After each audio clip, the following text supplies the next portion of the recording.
For over 2 centuries, Christian and Muslim armies are locked in a deadly embrace. From 1096 to 1291 AD, the lands of today's Mideast change hands in a series of 8 crusades. Before the sides part, tens of thousands die in a glut of battles and massacres. In the late 11th century, Muslim sultans rule most of North Africa, Spain, and the eastern shores of the Mediterranean. The Christian world is split in 2. In Europe, a collection of small states and kingdoms. To the east, the Byzantine Empire is controlled from its capital in Constantinople. In the Mideast, Acre is a lively Muslim city in what is today the north coast of Israel. Acre is also the gateway to the Western world's most sacred piece of real estate. It is called the Holy Land. Its holy core, Jerusalem, a city sacred to Muslims, Christians, and Jews. What motives sparked and fueled 2 centuries of war? Flashback to the year 1095. The Christian world hits rough times. Islamic armies overrun the eastern end of the Byzantine Empire. Meanwhile, in Europe, power struggles between rival knights wreak havoc on the region. Filling the power vacuum is the Church, now more centralized and politically influential. Its leader, Pope Urban II, seizes a moment in time that rocks the world.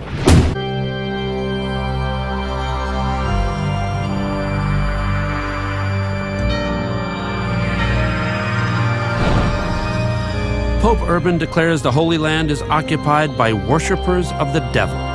He orders his flock to liberate Jerusalem from the Muslims. August 1096. The first Crusaders prepare to hit the road.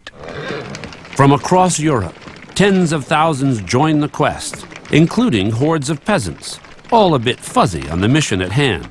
As they head east, the peasant mob spins out of control. Along the Rhineland, thousands of Jews are massacred, and 4,000 Hungarians are murdered in one town alone. Before they leave Eastern Europe, most of the peasants die of disease or turn back. When news of the Christian hordes breaks in Jerusalem, the Muslims are underwhelmed. The great majority of people in the Islamic world, they simply regarded Western Europeans as a load of ignorant thugs, as useless for anything, really. So much so that they had virtually no interest in them. Christian military forces depart Europe in 1096. After a 3-year march, they push into the Holy Land. May 1099. The first elements of the Crusader armies reach the gates of Jerusalem. Inside the city walls, the Muslim defenders consider their options. The Muslims are inside preparing for war. They're looking out, they're seeing all of these foreign troops are coming in to conquer their city. So what do? They boil oil, they sharpen their spears, they count their weapons. In June 1099, the Crusaders surrounding Jerusalem chill out. They may be fanatics, but they're no dummies either.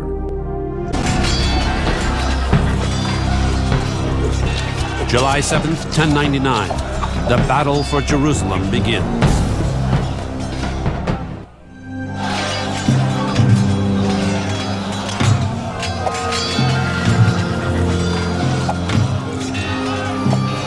Jerusalem falls to the Crusaders on the 8th day of the campaign. The Jewish and Muslim defenders of Jerusalem are overwhelmed by Christian fanatics. The Crusaders turn their siege into a massacre. One Crusader sums up the moment. If you had been there, you would have seen our feet colored to our ankles with the blood of the slain. None of them were left alive. Neither women nor children were spared. Historians estimate that between 10 to 20,000 of the city's Muslims are killed.